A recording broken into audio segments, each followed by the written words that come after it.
Smartwatches are bullshit. Welcome back to Five Ever Timepieces, the podcast where we uncover the stories, meaning, and impact of the world's most coveted watches. Today's topic is going to be an interesting one: how watches have become symbols of success and personal achievement. We'll dig deep into the history of watches as status symbols, what makes them so desirable, and how they reflect the personalities of the individuals who wear them. To understand the comparison to this and to bring it to life, we'll use the collections of Andrew and Tristan Tate, the Top G and Big T. We have these two well known personalities who have been building up impressive portfolios of luxury timepieces that speak volumes about both their lifestyles, individual personalities, and philosophies.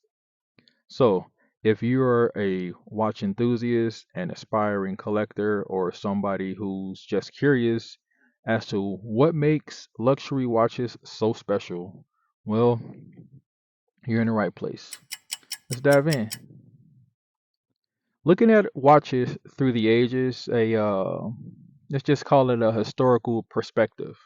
Now, watches have always been intertwined with status, date back to like the early 17th, 16th, 15th centuries. So, in the 16th century, for example, with pocket watches were not only rare, but they were expensive. They were typically owned only by like royalty and like the upper class.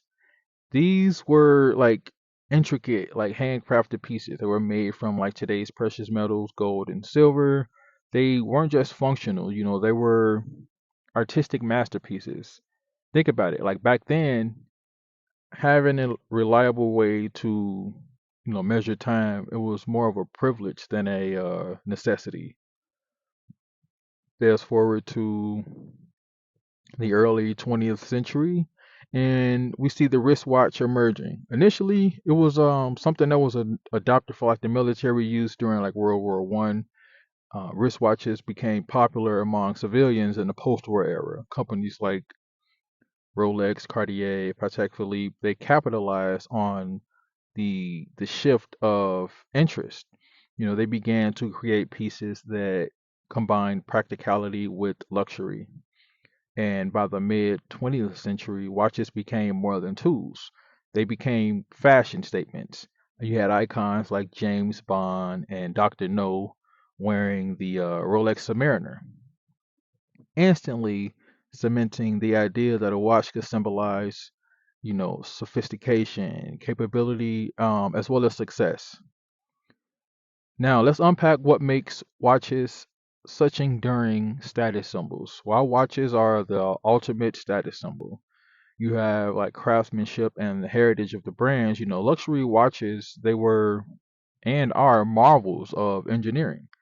Considering you have brands like Patek and their grand complications, or the perpetual calendar from Audemars Piguet and the Royal Oak collection. These watches, they take thousands of hours to produce and like to basically incorporate, centuries of watchmaking knowledge into a product.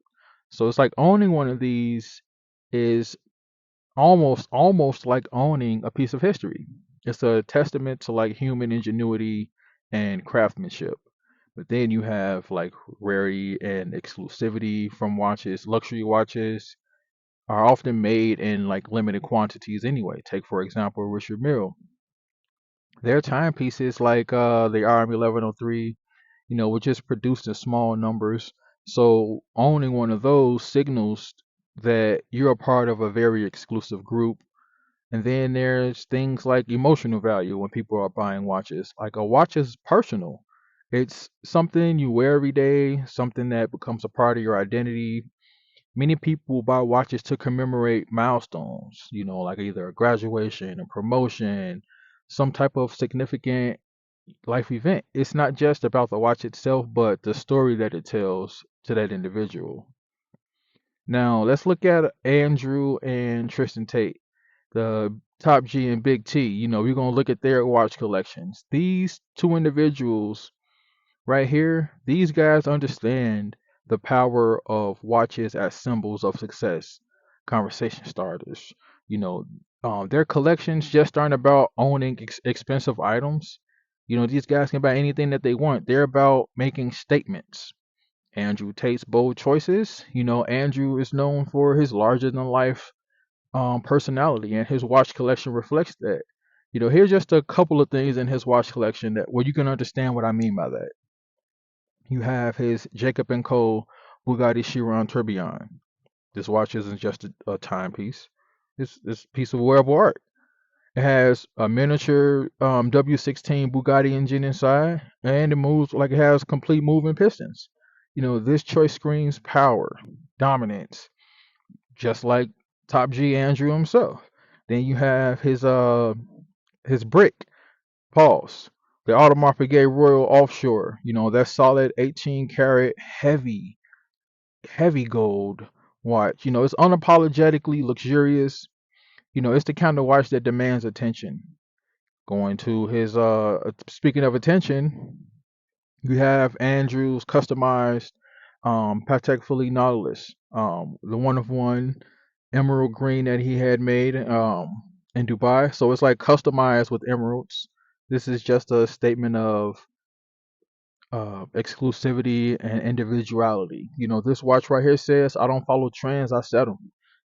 So you have Tristan Tate's, his elegance, while Andrew has the bold, no, you know what I mean, ostentatious. But Tristan leans towards the classic, refined pieces. You see him more in his Rolex Date 840, known as the presidential.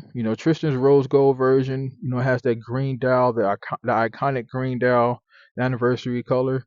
You can spot that from across the street if you know what you're looking at. That watch right there is sophisticated. It's timeless. It's instantly recognizable. Like I said, if you can see that from across the street, and if you know what you're looking at, that green. Then there's the Nautilus chronograph, the 590 ADR that he has. Now this masterpiece is, yet again, Nautilus chronograph. Sporty, but it's elegant at the same time. It's that perfect blend of versatility and luxury, just like Tristan's own demeanor. One of the most fascinating aspects of the Tate brothers is this, the their collections is how they use watches as a part of their personal branding. Andrew's choices are, loud and daring, much like his public persona. He wants to be seen as someone who dominates, who's not afraid to stand out. His Jacob and AP pieces, they definitely reflect that right there. But then you have Tristan on the other hand. He opts for understated elegance. Like he said before in an interview I saw, he was talking about how, you have hidden wealth in his first editions. You have his limited produced lighters. You have pieces of art. So things like that. It's more about, his watches. They are more about, signaling that quiet confidence, success that doesn't need to shout. His collection reflects more of a classic approach to wealth and style. This contrast shows, how watches aren't just accessories, they're extensions of who we are and also, how we want to be perceived. Now let's talk about you, and building your own watch collection. If you're inspired by the Tate brothers and want to start your own collection or any others, or you have your own pieces in mind that's your favorites, here are just three tips.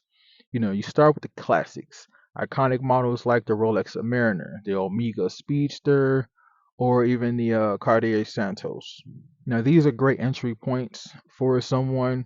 They hold their value as well as they have that like timeless appeal to them. But also look for pieces that define your style. Are you about that bold statement, or are you about the refined, you know, like Tristan, he's low key with his wealth.